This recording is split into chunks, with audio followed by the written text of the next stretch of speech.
നമസ്കാരം. സുഭാഷിതം ഡിജിറ്റൽ ചാനലിലേക്ക് സ്വാഗതം. നായർ സർവീസ് സൊസൈറ്റി NSSൻ്റെ പെരുന്നയിൽ നിന്നുള്ള വാർത്തകളുമായി ബന്ധപ്പെടുത്തി വലിയ വിവാദങ്ങളാണ് വന്നുകൊണ്ടിരിക്കുന്നത്. ഇപ്പോഴും വിവാദങ്ങൾ കെട്ടടങ്ങിയിട്ടില്ല. ഈ ജനറൽ സെക്രട്ടറി ശ്രീ സുകുമാരൻ നായർ അവരുടെ ഒരു പ്രസ്താവനയാണ് ഈ വിവാദങ്ങൾക്കൊക്കെ തിരികൊളുത്തിയിരിക്കുന്നത്. വെറുതെ വിവാദമുണ്ടായെന്ന് മാത്രമല്ല, ചങ്ങനാശ്ശേരിയിലെ പല കുടുംബങ്ങളിൽ നിന്നും NSSൻ്റെ ആളുകൾ NSSൽ നിന്ന് രാജിവെക്കുന്നു. BJP അനുകൂല NSSകാർ അവിടെ കലാപമുണ്ടാക്കുന്നു.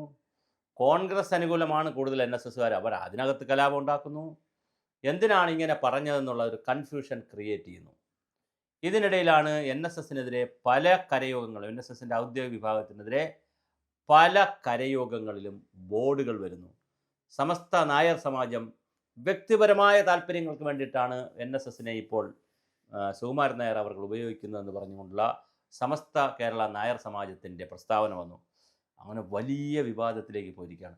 എന്ത് ഡീലാണ് ഇത് തമ്മിലുള്ളത്? ഗവൺമെൻറ്റുമായിട്ട് എന്തെങ്കിലും ഡീലുണ്ടോ? കാരണം ഒരു വശത്ത് ഗവൺമെൻറ്റാണ്, അധികാരമാണ്, മറുവശത്ത് NSS ആണ്. അപ്പോൾ SNDP പല സമുദായ സംഘടനകളാണ്. അപ്പോൾ സ്വാഭാവികമായിട്ട് സ്കൂളുകൾ, കോളേജുകൾ, ഒരുപാട് സ്ഥാപനങ്ങൾ NSS നടത്തുന്നുമുണ്ട്.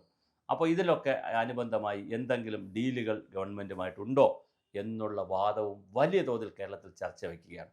അപ്പോൾ കേരളത്തിലെ നായർ കമ്മ്യൂണിറ്റിയുടെ ഇടയിൽ വലിയ തർക്കവും വിവാദവും വന്നുകൊണ്ടിരിക്കുകയാണ്. അതിൻ്റെ അകത്തൊരു പ്രധാന പ്രശ്നം, ആ കമ്മ്യൂണിറ്റിയിലുള്ള തന്നെ, നായർ കമ്മ്യൂണിറ്റിയിലുള്ളവർ തന്നെ പല പാർട്ടിയിലുള്ളവരുണ്ട്. CPMലുള്ളവരുണ്ട്, കോൺഗ്രസ്സിലുള്ളവരുണ്ട്, BJPയിലുള്ളവരുണ്ട്. കോൺഗ്രസിനോടൊപ്പം എന്നും NSS നിൽക്കണമെന്ന് ആഗ്രഹിക്കുന്നവരുണ്ട്, BJPയോടൊപ്പം എന്നും നിൽക്കണമെന്ന് ആഗ്രഹിക്കുന്നവരുണ്ട്, CPMനോടൊപ്പം എന്നും നിൽക്കണമെന്ന് ആഗ്രഹിക്കുന്നവരുണ്ട്. അങ്ങനെ പല വിഭാഗം ആളുകളുള്ള ഒരു സമുദായ സംഘടനയാണത്. അതുകൊണ്ട് തന്നെ അതിനകത്ത് വലിയ സംഘർഷമാണ്, വലിയ ചർച്ചയാണ് നടക്കുന്നത്. അപ്പോഴാണ് സുകുമാരൻ നായർ അവർ വീണ്ടും രംഗത്ത് വന്നു. സമദൂരം ഞങ്ങൾ ഉപേക്ഷിച്ച് ശരിദൂരം പറഞ്ഞിട്ടുണ്ടെങ്കിലും അത് പ്രശ്നാധിഷ്ഠിത ശരിദൂരമാണ്. വീണ്ടും ഞങ്ങൾ സമദൂരത്തിലേക്ക് തന്നെ പിന്നോട്ട് പോകുന്നു, സമദൂരത്തിൽ മാറ്റമില്ല എന്ന് അദ്ദേഹം വീണ്ടും ഇൻ്റർവ്യൂകൾ കൊടുക്കുന്നു.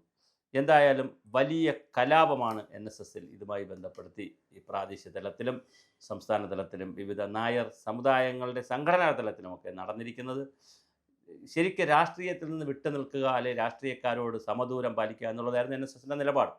ആ നിലപാട് മാറി LDFനോടൊരു ആധിപത്യമുള്ള അല്ലെങ്കിൽ ഒരു വിധേയത്വമുള്ള നിലപാട് ആയോ ഇപ്പോഴെന്നുള്ളതും, അങ്ങനെയാണെങ്കിൽ തദ്ദേശഭരണ സ്ഥാപനങ്ങളിൽ നമുക്ക് നന്നായി ഗോളടിക്കാൻ പറ്റും എന്നുള്ള നിലയിൽ LDFനും CPMനും വലിയൊരു ആത്മവിശ്വാസം വന്നിട്ടുണ്ട്.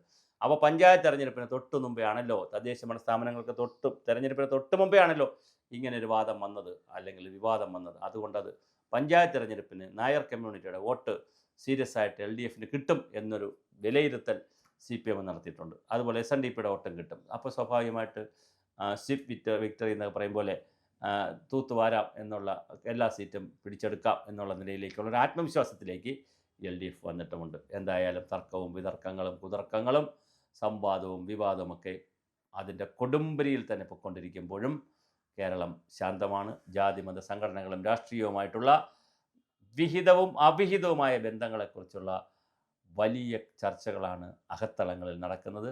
വലുതായിട്ട് പുറത്ത് വന്നിട്ടില്ലെങ്കിലും എന്താണ് സംവിധാനങ്ങൾ, എന്തുകൊണ്ടാണ് സമുദായ സംഘടനകൾ ഓരോ കാലഘട്ടത്തിൽ ഇങ്ങനെ നിലപാടുകൾ എടുക്കുന്നത്, ഞാൻ നേരത്തെ പറഞ്ഞ പോലെ എന്തെങ്കിലും ഡീലുകൾ അങ്ങോട്ടും ഇങ്ങോട്ടും ഒക്കെ ഉണ്ടോ എന്നുള്ള ചർച്ചയും ഗൗരവമായി ഈ ഗ്രൂപ്പിനിടയിൽ നടക്കുന്നു. ഇത് ഉണ്ടെന്നും ഇല്ലെന്നും ഒക്കെ ഉള്ള ട്രോളുകൾ വരുന്നു.